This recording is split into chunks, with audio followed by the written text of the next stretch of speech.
السلام عليكم ورحمة الله. أعوذ بالله من الشيطان الرجيم. بسم الله الرحمن الرحيم.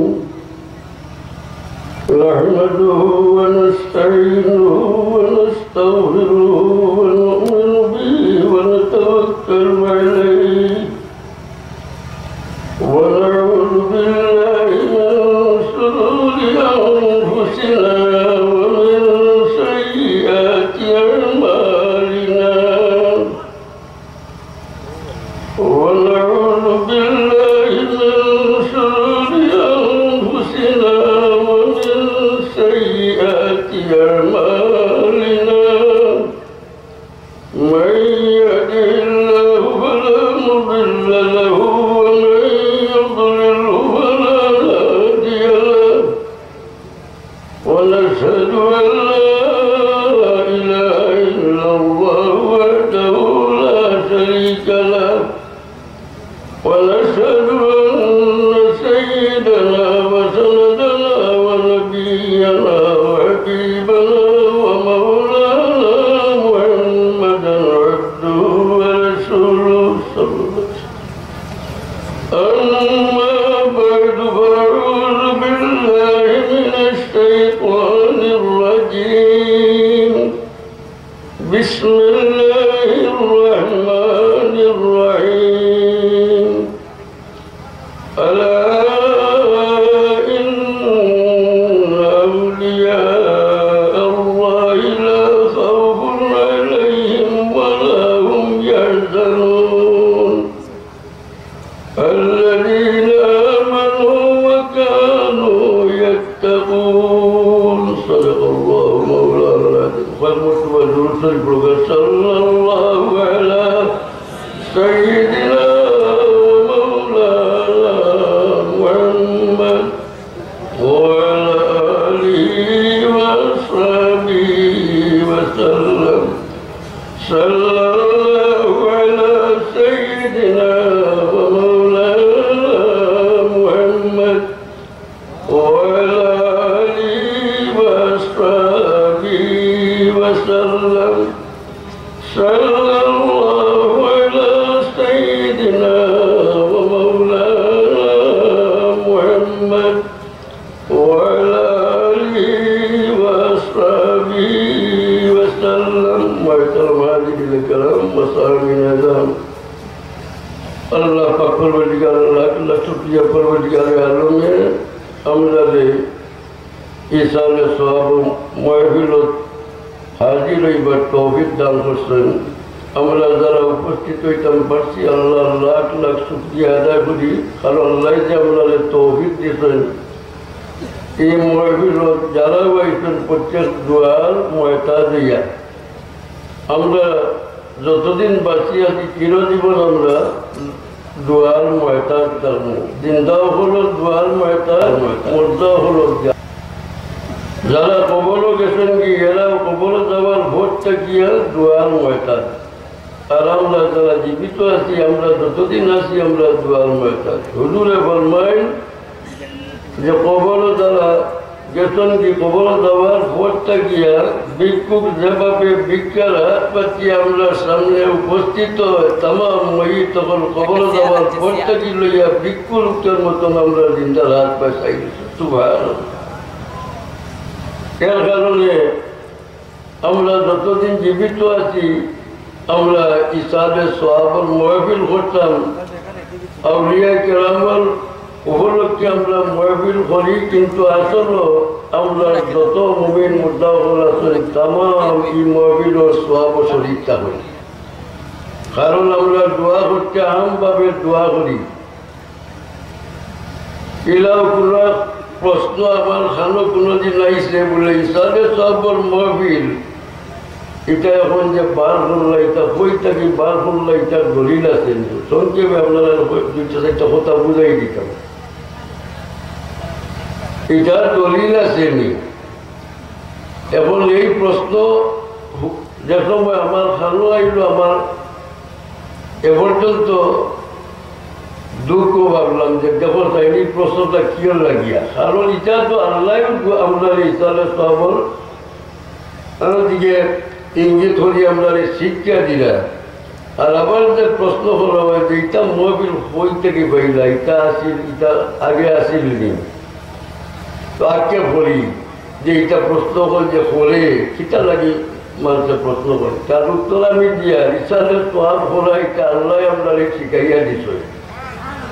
ও আল্লাহ যা শিখাইছেন তাও আমরা বলি, আমরা অতিরিক্ত করতে বলি না। যদি তা বলা দেখিয়া কারণ তাজ্জুব মনে করতে দলিল চাইও, আল্লাহ আমরা তাম মুমিন মুসলমান শিক্ষা দিতে রব্বানা ইগফির লানা ওয়া লিইখওয়ানিনা আল্লাযীনা সাবাকুনা বিল ঈমান ওয়া লা তাজআল ফী কুলুবিনা গিল্লান লিল্লাযীনা আমানু রব্বানা ইন্নাকা রাউফুর রহিম। আল্লাহ শিখাইয়া দিতে আমরা যারা পূর্বে বুঝলি যাইনি তার লাগি আমরা চিরে জীবন কিতা করতাম, সোয়াবলে সালি করতাম, দোয়া করতাম। ইসালের সব তো সোয়াবলে সালি, হ্যাঁ, মা বাবার লাগে খাস করি আল্লাহ আবার হামেশা সোয়াবলে সালি করতাম, দোয়া শিখাইয়া দেন রব্বির হামহুমা কামা রব্বায়ানি সগীরা। আমরা ওলিয়া মকবুল ওলিয়া হল ইসালে সব মহফিল তৈয়ার করি, আমরা উদ্দেশ্য থাকে যে আমরা তাম মুমিন মুসলমান যারা এই মকবুল ওলির ওসিলায় গিয়া ফায়দামন্দ এটা ও উদ্দেশ্য করা হয়। আমি আপনার খেদমত মুক্তসরভাবে কয়েকটা কথা পেশ করবো। আল্লাহ আমার তৌফিক দিত, আমার তৌফিক ইল্লা বিল্লাহ আলাইহি তাওয়াক্কালতু ওয়া ইলাইহি উনীব। আমি এক আয়াতে করিমা তিলাওয়াত করছি। আল্লাহ সংক্ষেপভাবে আমরা ফরমাইরা যে আমার একগুলো বন্ধু আছেন, নিশ্চয়ই আমার একগুলো বন্ধু আছেন, এই বন্ধু দ্বারা তার কোনো ভয় নাই, হোক নাই। অলি তো বন্ধু আল্লাহর অলি, অলি খালি ই জমানাত নাই, অলি প্রত্যেক নবীর জমানাত আসলা। এটা কোরআন শরীফের মাঝে এগুলোর উল্লেখ আছে, যেমন সাহাবে কফ কিবা তো আমরা আসিয়া আলাইহিস সালাম, ফেরাউনের বিবি মরিয়ম আলাইহিস সালাম, ও চাইলে দেখবা আগর যুগ অলি হল আসলা, কিন্তু এরার কোনো একমাত্র কিতা আল্লাহর ইবাদত করতা, আল্লাহর লোকের তারা সম্পর্ক আছিল, কিন্তু অন্য কোনো দায়িত্ব জিম্মাদারি আছিল না। আর হুজুর আকরাম সাল্লাল্লাহু আলাইহি সাল্লামের উম্মতের ওলি হল, অর্থাৎ আম্বিয়া কেরাম থাকি যে বুয়ুজাত মানুষ যাতে পাইছেন, এই বুয়ুজাতের লাগি পরবর্তীতে যুগ যুগে আল্লাহ তার প্রিয় বন্ধা হল তৈয়ার করে দিচ্ছেন। ওই ইতিহাস চাইলে দেখবা যুগ যুগ থেকে আল্লাহর বলি এখন জমিনও আইসেন, আর এরার দ্বারাই কি হয়েছে আমরা দিন জমিনও প্রতিষ্ঠিত হয়েছে, যেটা আল্লাহর দিন পৌঁছেছেন না আউলিয়া কেরামুল ওসিলায়, অর্থাৎ দিয়া পরবর্তীতে আল্লাহর দিন পৌঁছেছে। আল্লাহর দিন প্রতিষ্ঠিত হওয়ার লাগিয়া শর্তই লগি পূর্বে পরবর্তীকালে আলমে তার মনোনীত বন্ধা হল আম্বিয়া কেরামদের জমিন পাঠাইছেন, মনোনীত করিয়া আর পবিত্র আত্মা দিয়া, যারা মাসুম আসলা। আমার হুজুরুল বারাত আল্লাহ ফরমাইলেন, ইন্না ফাতানা লাকা ফাতাম মুবিনা লিয়াগফিরা লাকা আল্লাহু মা তাকাদ্দামা মিন যামবিকা মা তাআখার। হুজুরে একদিন তাহাজ্জুদের নামাজ পড়িয়া দোয়া করলেন, যার যার হইয়া খান্দিরা। হযরত বিলাল রাদিয়াল্লাহু তাআলা আনহু উপস্থিত হইলা, হইয়া দেখলা হুজুরে যার যার হইয়া খান্দিরা, তার বড় আঘাত লাগলো। দোয়ার শেষে হুজুরের লাগি ফরমাইল, ইয়া রাসূলুল্লাহ, আপনি এত খান্দন খেলে, পরবর্তীকালে আলমে আপনার আগে পিছে গুনাহ মাফ করি মাসুম বানাইয়া জমিন ফাটাইছেন, আপনার তো কোনো ভয় নাই, কোনো ডর নাই, কোনো চিন্তা নাই। ইয়া রাসূলুল্লাহ, আপনি এত খান্দন খেলে হুজুরে জবাব দেন, ও বিলাল, আমাদের যে আল্লাহ এত এহসান করছেন, এত সাহায্য করছেন, আমি তার শুকরিয়া আদায় করতাম না। সুবহানাল্লাহ। হুজুরের ইস্তেগফার, হুজুরের দোয়া, হুজুরের খান্দা খাটা এটা কিতা আছিল, শুকরিয়া কাল আছিল, ত্রুটি করিয়া নাই। কিন্তু আজকের কিছু কিছু মুফাসসির হল নয়া ভালোইছেন যারা নবীর ত্রুটি ধরিলেন, অর্থাৎ মানুষকে তাই কিছু ত্রুটি করতে পারেন জানি নাউযুবিল্লাহ। হ্যাঁ, এর কারণে এই আম্বিয়া কেরাম যে আল্লাহ মনোনীত বানাইয়া দুনিয়া পাঠাইছেন হেদায়তের লাগে, দিন প্রতিষ্ঠিত করবার লাগে, এরার লাগে দুইটা ইলিম দিছেন। খালি কিতাব নাই, আসমানি কিতাবর লগে আবার মুজিজাত দিছেন। মুজিজাত হল আসেনি নবী হলর। হ্যাঁ, এগুলো আত্মা পবিত্র বানাইয়া এরারে এই আর একটা ইলিম, দ্বিতীয় ইলিম দিয়া দিছেন মুজিজাত। প্রত্যেক নবীর কিতাবর লগে মুজিজাত আছে। যেমন মুসা আলাইহিস সালাম কেবল শরীয়ত নাই, তার লগে আরো মুজিজাত আছিল। তার হাতর মাঝে এক মুজিজা আছিল, এর ফলে লাঠির মাঝে মুজিজা আছিল। দাউদ আলাইহিস সালাম রে আল্লাহ ইনজিল খালি দিস, দাউদ খালি দিস, জবুর খালি দিছেন না, কিতাব দিছেন না, তার লগে হাতর মাঝে এমন এক মুজিজা দিছেন, লুয়ারে বম গালাই দিতা, সুবহানাল্লাহ, হাতিয়ার বানাই দিতা। হ্যাঁ, এবং আওয়াজের মাঝে এমন একটা মুজিজা আছিল। এইভাবে ঈসা আলাইহিস সালাম রে আল্লাহ মুজিজা দিতা হলার, এই মুজিজা দান করছেন। এই আম্বিয়া কেরামর ইলমে শরীয়তের লগে আবার মুজিজা তো প্রকাশ হইত। পরবর্তীতে আউলিয়া কেরামর আবার দেখা যায় এই যে দিন প্রতিষ্ঠিত করছেন খালি কিতা দিনায়, হ্যাঁ, শরীয়ত দিনায়। যদি খালি শরীয়ত দিয়ে হইতো, শাহজালাল মর্যাদা যে এমন নিয়ে, হ্যাঁ, দিল্লি থেকে সিলেটের মাটিটা ইলা আসতা, সিলেটে আবাদ হল্লা, দিন প্রতিষ্ঠিত হল্লা, তফসির কেমন করছেন, এটা ইতিহাস আসেনি না, শরীয়ত লাগছে না। শাহজালাল যেদিকে গেছেন আবাদ হয়ে গেছে, সুবহানাল্লাহ। একেবারে গোবিন্দর বাড়িতে আইলা কোনো অসুবিধা হইল না, এটা কিতা আছিল, কেরামাত লগে আছে। আজান হইল, হ্যাঁ, 72 সিলেটে ভূমিকম্প আরম্ভ হয়ে গেল, সুবহানাল্লাহ। ওর নাম হইল মুজিজা। এর কারণে কিয়ামত পর্যন্ত একগুলো মানুষে পরবর্তীকারে আলমে মনোনীত বান্দা, অর্থাৎ আল্লাহর হাবিবর পূর্ণ অনুসারী বানাইয়া ফাটাইবা এবং ফাটাইছেন। এরার ইতিহাস চাইলে দেখা যায় এরার জীবনে কোনো লোভ লাইসা কোনো কিছু আছিল না। আমার সাহেব বিবলারি পাকিস্তান হলো আলিয়ামদর সাহর নাতি আলী শব্দর সাহ, যারা রাজা সাহ কইতা লোকলার মানুষের চিনবা। একদিন পরামর্শ দিলা, সাহেব লোকলার যে মানুষ, আপনার যে বক্ত যে সমস্ত মানুষ আছেন, আমি আন্দাজ করি আর আপনি যদি ইলেকশন খাওয়াইন জানতে আপনার সবে ভোট দিলাইব, যে আপনি অ্যাসেম্বলি ছাড়াই দরকার গিয়া। আমি লোকে আসলাম, সাহেব উত্তর দিলাই, তার উপযুক্ত আমি না, সুবহানাল্লাহ।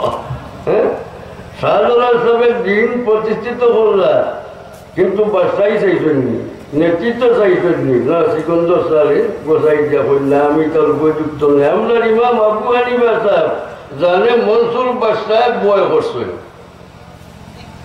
বয় করছেন কিতা, যে যদি তেন বাদশাহ চাইলেন তাম দেশের মানুষের তারে ভোট দিলাইব, তারে বাদশাহ বলাই দিব। ডাকিয়ানি হইলা, ও ইমাম সাহেব আপনি আমার প্রধান বিচারপতি ওই দরকার। আবু হানিফা সাহেব হইলা আমি উপযুক্ত নাই। ওই সময় বাদশাহ কইছিল যে আপনি মৃত্যুক আপনি মিশা মাতি দিলা, উঠিয়া কইলা তা আপনি তো প্রমাণ দিলা যে আমি বিচারও লায়ক না, আমি মিশা মাত্র বেটা। শেষ পর্যন্ত জেল দেওয়াইল, এই জেল খাটিছেন, জেল তালুফাত হইছে, কিন্তু নেতৃত্ব চাইছেন না। আম্বিয়া কেরামর জীবনে চাইলে কোরআন শরীফের মাঝে আছে যে নবী হলে কওমলে কইতেন আমার কওম, আমি যে এত মেহনত মশক্কত করিয়ার আমি সারুর কাছে কোনো বিনিময় চাইছি, কোনো উজরত চাইছি নি। ও দিনের খেদমতকার দ্বারা এই আউলিয়া কেরাম এরা কোনো লোভ থাকে না, এরার কোনো বয় থাকে না, কোনো ডর থাকে না। আল্লাহ ফরমাইন এরার কোনো বয়ও নাই, এরার কোনো ডরও নাই। আমার সাহেবগুলার সবচেয়ে বড় কেরামত আছিল, যে কোনো জায়গা গিয়া বইটা যদি তার পরম শত্রু কেউ তার সামনে উপস্থিত হয়ে দিত তার শ্রদ্ধা করতে বাধ্য হইত। সুবহানাল্লাহ। তাই মনে মনে এখানে বুঝতা যে আমার শত্রু কিন্তু আমার সামনে মানে আমার গীতা বলে বাপ বলে। এই জীবনের তার সবচেয়ে বড় কেরামত হইল তার সামনে কোনো দুশ্মন আইয়া ওদের তার শ্রদ্ধা করছে না, ইলা হয়েছে। ঢাকায় পাকিস্তান আমলো কনফারেন্স হইল, পাকিস্তানের যত বড় বড় উলামা হল মহাদিসিন মুফাসসিরিন তামাম দল হইলা ঢাকাতে কনফারেন্স। সাহেব বিপ্লব তসলিম নিলা আইয়া গপ করলা যে আমি আল্লাহর কি শুকরিয়া আদায় করবো, আমার থেকে বহুত বয়সের মানুষ কি মজলিসও আইসলা, হ্যাঁ, কিন্তু আল্লাহ কি দয়া প্রত্যেকের দেখি আমাদের আইয়া সম্মান দেয়। সুবহানাল্লাহ। ওইটাই হলো কেরামত। কারণ দুশ্মন সারা জানে শ্রদ্ধা করতে বাধ্য হয়। এর কারণে মুফতি সব হিসাবে তার তফসিরও লেখেন গিয়া যে ওলি খালে হয়। পয়লা প্রশ্ন করেন ওলি খালে হয়, তো জবাব দিসলা যার পিছনে মানুষ ঝুঁকে, অর্থাৎ যারে মানুষকে শ্রদ্ধা করে মায়া করে। সুবহানাল্লাহ। তো সাহেব দুশ্মনও সামনে আইলে শ্রদ্ধা করত। ও আমার গাজী সাহেব দুনিয়াত নাই, আমি সাহেবর লোকে আর সামনাসামনি বাংলাদেশ হওয়ার পরে তোমার তাই মন্ত্রী। তো সামনে আইসেন, আইয়া গাড়ি আটকাইয়াও সাহেবকে সালাম করছেন, সাহেবের জবাব দিছেন। ও সময় সাহেবকে কইলা সাহেব আপনি এখনো দেখি আবহাওয়া চোখকে আমার বয়স আইন না। লগে লগে উঠিয়া সাহেবের জবাব দিলা না তুমি মন্ত্রী গেছো, ও মনে করলো যে তোমার আমি কিতা কিন্তু শ্রদ্ধা করবো না, আমার দুশ্মন যে আরো বড় কত যাও কিন্তু আমি আমি তার জো করতাম লাগে। একদিন আমার গাজী সাহেবে আরো মজলিসও হয়েছিল যে নিঃস্বার্থ কোনো আলিম তাকিয়া তখন যদি আমার বৃহত্তর ছিল তো একমাত্র ভুল তরিতাম। সুবহানাল্লাহ। কারণ এইগুলো পরীক্ষা করিয়া বুঝি লাগছেন যে তার কারণে কোনো ভয় নাই। ভাই এখন এই যে আল্লাহর বলি এখন আল্লাহ প্রশংসা করলা এবং সিবত বাতাইলা যার কোনো ভয় নাই, এরার কোনো চিন্তা নাই। কারণ চিন্তা নাই গেলে এরা বিপদ আয় নানি, বিপদ আয় মুসিবত আয়, আমরারও বিপদ মুসিবত আয়, কিন্তু আমরা হায়ুতাস করি বলি ওগুলো হায়ুতাস করি না। সুবহানাল্লাহ। একদিন মারাত্মক অসুখ হইতে আমি দেখার খেয়ালে পুরান বাড়ি থাকি পুরানো হয়েছে, বাড়ির সামনে আইয়া উনি খালি একমাত্র পরিচয় হয় না আল্লাহু আল্লাহু আল্লাহু, দূরে দূরে পরিচয় আছে। ও বুঝতাম পারলাম যে মুসিবতের সময় ওই এক ডাক আমার শিখতে হইল। অথবা আমি একবার অ্যাক্সিডেন্ট হইয়া সিলেট পুরান হসপিটাল আসলাম, সাহেব আমার লগে আসলাম। তো আমি কুকাই আর মানুষের দুঃখ পাইলে কুকায় না নি কুয়া করে আমার খান্দাত বইয়া কইল বাবা কুকাই গেল আল্লাহু আল্লাহু আল্লাহু বললাম হইল ধৈর্য এবং সবর। এই এলিয়কলোর প্রথম গুণ হইল কি সবর, ধৈর্য আছে। যত বড় সমস্যার কোনো চিন্তা করেন না। হ্যাঁ, আমার সাহেবরা বহুত কেরামত আছে। আমি যতটুকু দেখছি আমার জানা মতো এটা বা যেগুলা শুনছি এটা আমি কোনো সময় মনে মনে চিন্তা করি যে আল্লাহ তাদের এত বড় নিয়ামত দান করছেন। কারণ সাহেবরা ধৈর্য শক্তি খুব বেশি আছে, যে কোনো সমস্যা পড়লে কোনোদিন চিন্তা করছেন না এবং সমস্যাত পড়িয়া ও একমাত্র তার কালাম আছে ইন্না লিল্লাহি ওয়া ইন্না ইলাইহি রাজিউন। এখন আমার খানো রয়েছে যেদিন আমরা ডুবিছিলাম আমরা বাড়ি থেকে বেশি দূরে না, রাত্রে অন্ধকার রাত্রে গভীর গহীন জায়গার মাঝে নৌকা ডুবিছে, সম্পূর্ণ মানুষ নৌকা করছে। সাহেবরা পিছনে আমরা বোয়া ওই সময় দূরে পড়েছিল ইন্না লিল্লাহি ওয়া ইন্না ইলাইহি রাজিউন। নতিজা গীত হইল যারা তুলছেন, যেমন আমার দামিয়ার পুষ্পমাস্টার সাহেব আসলেন গপ করছেন যে আমি তুলাতে আসলাম, কিন্তু আশ্চর্য বিষয় 1 ঘন্টা মানুষ পানির তলে জীবিত থাকে কিনা। সুবহানাল্লাহ। হ্যাঁ, ঘন্টা বলে মানুষের খবর পাইয়া আইসো নাইয়া তুলতো ডুব দিয়া তুলছেন, তুলিয়ে আস্তে আস্তে নিয়ে বহু দূরে নিয়ে নৌকা পাঠাইছেন। আমার এখনো আওয়াজ লইয়া গেছে, খানো একজন মানুষের চিৎকার দিয়ে কইতেন, এখনো মানুষ দিতে আছেন জলদি তুললে দেখা যায় আমরা প্রত্যেক জীবিত রয়েছি, একটা পানিও খাইছিলাম। আমার ইয়াদ আছে, আমিও যে সময় ডুবিয়ার এই সময় আমার পুরা চরণ আছে, আমি মুখ বন্ধ করছি, নাক বন্ধ করছি, অতটুকু ইয়াদ আছে, আমি হুসও বন্ধ করছি। এরপরে আর হইতাম পারি না, আবার উঠিছি। সুবহানাল্লাহ। আমার মনে হয় আমার বুকে তারা আপনার অবস্থা এক ফুটা পানি হইতেন। এই জন্য কেরামত রে ভাই, অলি আপনার কেরামত। এইভাবে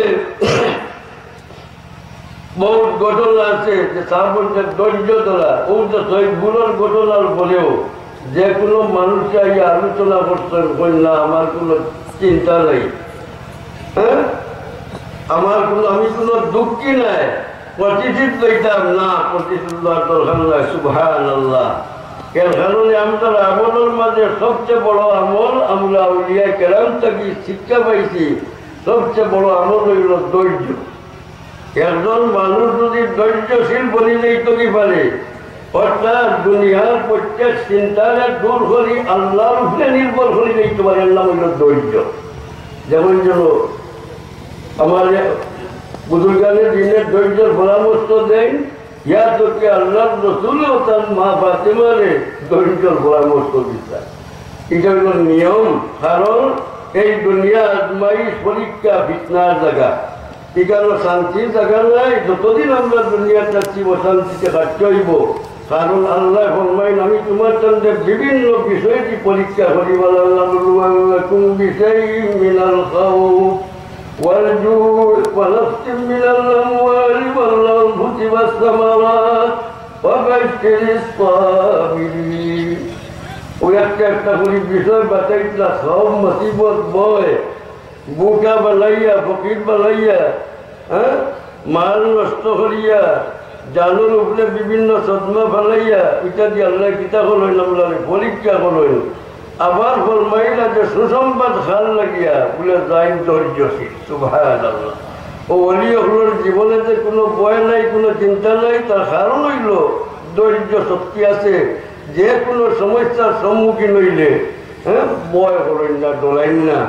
আর আল্লাহ ফরমাইন, যে বান্দা যে বান্দি এই গুণ হাসিল করি লাইছে, অর্থাৎ যে ধৈর্যশীল বলি গেছে কি তার সাথী আমি।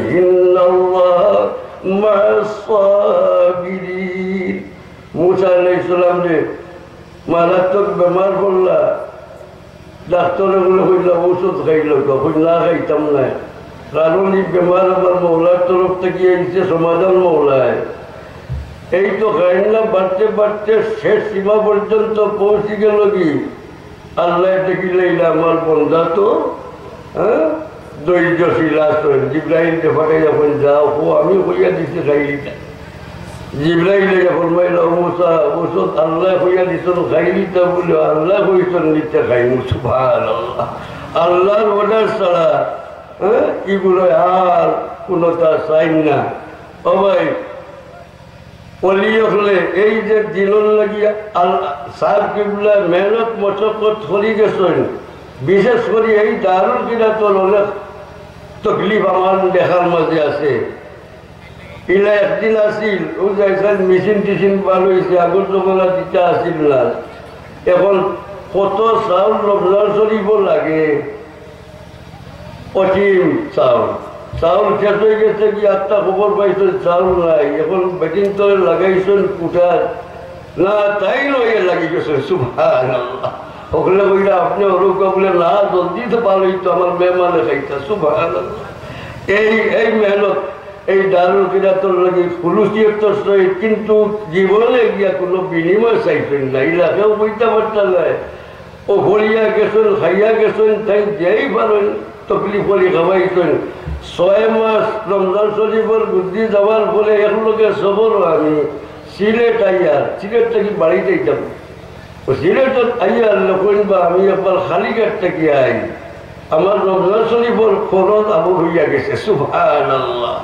ওই এক মুঠ থাকি খরচ মারি মারি আমি চিন্তা করলাম যে 6 মাস গেছে কি আবু খালিঘাটর রমজান শরীফর খরচ রয়েছে ও মাঠটা এইভাবে দারুল কিরাতর খেদমত করে গেছেন মানুষের ডাকি ডাকি আগর ইমাম সাহেবগুলোর ফোড়া ভুল আমার সামনে ওবা তুমি ফোড়া সহি করিও রমজান শরীফ আমার বাড়ির যেও গিয়া ওরা দাওয়াত দিয়া দিয়া আগে আগে ইমাম সাহেবগুলোরে আনিয়া শিক্ষা দিছেন কিন্তু কোনো বিনিময়ে কোনোদিন কোনো তার চাইছেন না মহফিল গেছেন ওয়াজ করছেন 750 টাকা আমি দেখিয়া গাড়ি ভাড়া দিয়া গেছেন ওয়াজ করিয়া আইছেন পরবর্তীতে আমি রইছিলাম আমার ভাইয়া তারা কইলা বলে আমরা তো শর্মিন্দ হয়ে গেছি গাড়ি ভাড়াটা সাপোর দিছি না আপনিও কিন্তু আমরা সামনে যাইতাম না আপনিও কিন্তু নেই যেন আমি কইলাম খাই যেতাম পারতাম না আমি পরশু যাইমু জমাত গিয়া পাইমু তাহলে এখন লইয়া আইসি আইয়া সাপরে কইলাম বলে আপনি গাড়ি ভাড়া দিয়া গেছিলা তারা দিছে না ও আমার কাছে দিছে উঠিয়া কইল দিছিল না তার ভাড়া সুবহানাল্লাহ ও টাইম তার পকেট থেকে বার করে দিলাইছো নিবাই তার সওয়াব না সুবহানাল্লাহ এইভাবে যারা লোকে চলছেন কিছু তো জানা আছে ভাই হল এর কারণে আর এই দিনে ইসলামের ইতিহাস চাইলে দেখবা যারা দিনে ইসলাম আরো জমিন পয়দা করে গেছেন যারা জীবনই তালাশ করে দেখবা যারা দুনিয়ার কোনো লোভী আসিল না এরা নিঃস্বার্থ দুইটা ইলিম তারা লোকে আসিল একটা ইলমে শরীয়ত আর একটা ইলমে মারিফত আজকাল তো শরীয়তের উপরে নির্ভর করি বই রই মারিফতের দলিল আছে নি কোরআন দিছ অসংখ্য ভাবে দিলাই ইব্রাহিম আলাইহিস হুজুরে ফরমাইল আমি এই দুনিয়াত আমার সূচনা হইল 3টা জিনিসের উপরে একটা হইল আমার বাবা ইব্রাহিম আলাইহিস সালামের দোয়া 2 নম্বর ঈসা আলাইহিস সালামের ভবিষ্যৎবাণী আর 3 নম্বর হইল আমার মা আমিনার খাব ইব্রাহিম আলাইহিস সালামের দোয়া ঘোষণা কিতা রব্বানা وابعث فيهم رسولا منهم يتلو عليهم آياتك ويعلمهم الكتاب والحكمة ويزكيهم إنك أنت العزيز الحكيم ও দোয়া ইব্রাহিম আলাইহিস সালাম ও আল্লাহ আমার পরবর্তীতে রাসূল ফাটাইবা যার প্রথম কাম হইল কিতা তেলাওয়াতে কোরআন তেলাওয়াত অর্থাৎ কোরআন শরীফের শব্দ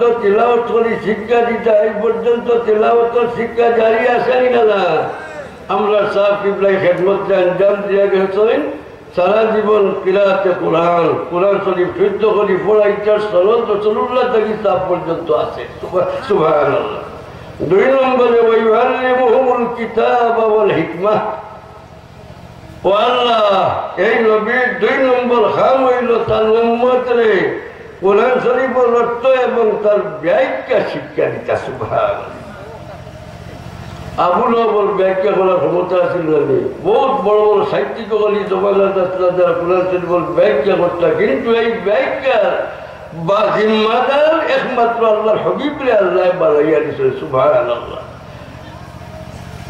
এখন তাফসীর হাদিস শিখাই দিলা ও শেষ নেই না ওয়ায়ুযাক্কিহিম ও আল্লাহ এই নবী 3 নম্বর খালিল তার উম্মতরা তারে পবিত্র বানাইয়া দিতা যুগ যুগের মুফাসসিরিন হলে এই ইউযাক্কিহিমের তাফসীর ইলমে তাসাউফ লইছে ইলমে তাসাউফ দুঃখের বিষয় আগে আগে প্রত্যেক মাদ্রাসায় তো এই একটা সাবজেক্ট পড়াই নিত ইলমে তাসাউফ কারণ ইলমে শরীয়তের লগে ইলমে তাসাউফ না হইলে ইলমে শরীয়ত দিয়া এই আমরা বড় শত্রু শয়তান থেকে বাঁচিবার কোনো উপায় নাই কারণ তারও ইলিম আমরা থেকে বাড়িয়া এখানে বিশ্বাস করেননি আমরা যে বিশ্বাসগুলো তরিকতর খানদার যাই খেলে ও শত্রু থেকে বাঁচিবার লাগি আর এই শত্রু আমার বাবা আদম থেকে লইয়া কিয়ামত পর্যন্ত মানুষ যাতে শত্রু প্রকাশ্য শত্রু থাকবো আল্লাহ ফরমাইয়া দিচ্ছেন।